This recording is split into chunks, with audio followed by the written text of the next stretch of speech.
Државната потрошувачка кошничка нема да стартува од 1 јануари, исто како и законот за сезонски работници. Минималната плата во 2026 останува според постоечкото законско решение, а во наредните 12 месеци преку оперативниот план ќе бидат отворени уште неколку илјади нови работни места. Министерот за економија и труд Бесар Дурмиши на денешниот брифинг соопшти дека засега нема да има мерки за контрола или ограничување на цените, но и дека поскапувањето на струјата може да предизвика домино ефект. До крајот на годината пазарна инспекција е на терен и прави контроли. Ви информирам дека само за 2025 година има направено рекордни контроли.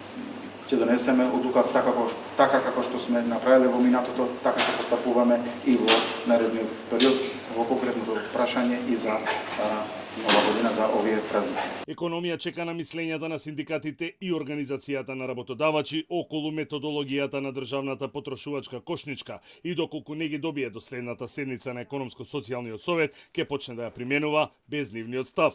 Пред локалните избори е доставена до сите членови што се на економско-социјален совет и од таму чекаме да ни поднесат до нас дали има критики, дали има предлози, дали се согласуваат или не.